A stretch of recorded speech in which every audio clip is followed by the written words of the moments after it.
नमस्कार, ये आकाशवाणी शिमला है। अब आप प्रियंका ठाकुर से प्रादेशिक समाचार सुनिए। प्रदेश के वर्ष 2025-26 के वार्षिक बजट में विधायक प्राथमिकताओं के निर्धारण के लिए 2 दिवसीय बैठकें शिमला में जारी है।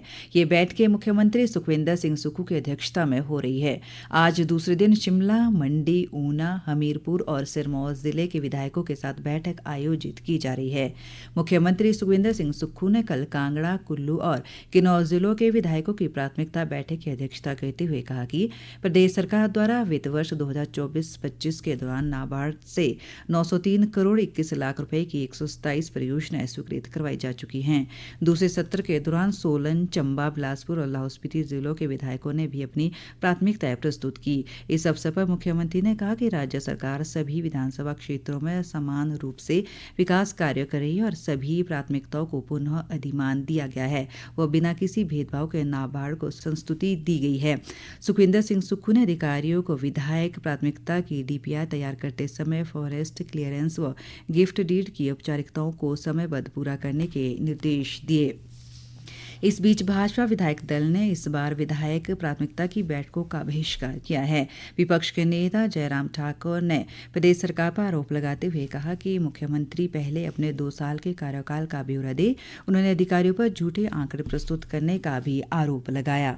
बैठक ही विधायक प्राथमिकता की, उसका बहिष्कार करने का, उसका विरोध करने का सबसे बड़ा प्रश्न यही था कि जब से हिमाचल प्रदेश में कांग्रेस की सरकार बनी है, हमारी डीपीआर ही नहीं बनी। डीपीआर बनी है तो अगर शिमला तक पहुंचे तो यहीं पर वो सेल कर दी गई है, यहीं पर रोक दी गई है, नाबार्ड को भेजी। जिन आंकड़ों का वो जिक्र कर रहे, मैं दावे के साथ कह सकता हूँ कि जो आंकड़े उनने वहां पर प्रस्तुत करने की कोशिश की वो तथ्य पर नहीं है, वो हकीकत नहीं। वो पैसा है जो भारतीय जनता पार्टी की सरकार के दौरान डीपीआर बनकर के तैयार हुई थी 2021 से पहले। हमारा प्रश्न तो यह है कि क्या मुख्यमंत्री इस बात को स्पष्ट करें कि 2 साल के कार्यकाल में हमारे ऑपोजिशन के विधायकों के विधानसभा क्षेत्र में जो विधायक प्राथमिकता की जो सूची हमने दी थी उसमें से डीपीआर बनी कि मुख्यमंत्री जी को ये झूठ बोलने का काम बंद करना चाहिए।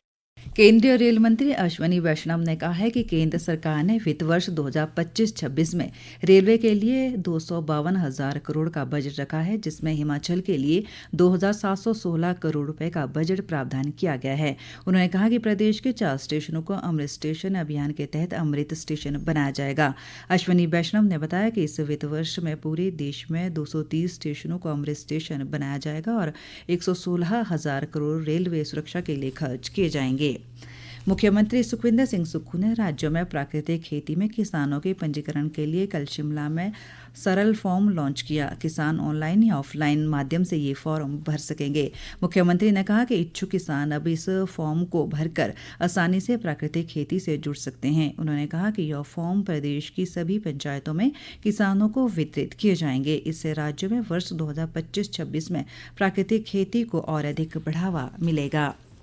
हिमाचल प्रदेश राष्ट्रीय विधि विश्वविद्यालय घंडल से निकाले गए दैनिक भोगी कर्मचारियों ने सीटू के बैनर तले एक बार फिर उपायुक्त कार्यालय शिमला के बाहर धरना प्रदर्शन किया।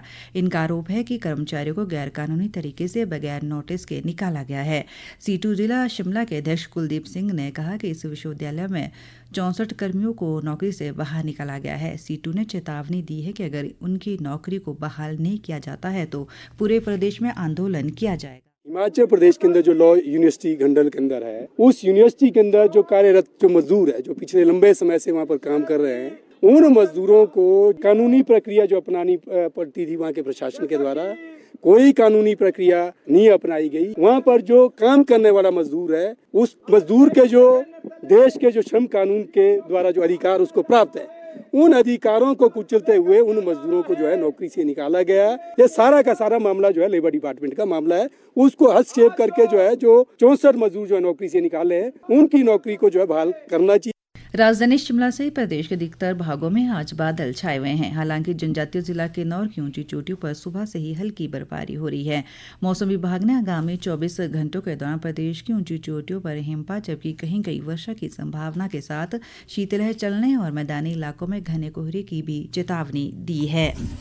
इसी के साथ ये समाचार बुलेटिन समाप्त हुआ। हमारा अगला बुलेटिन आप सुन सकते हैं दोपहर 3 बजे। नमस्कार।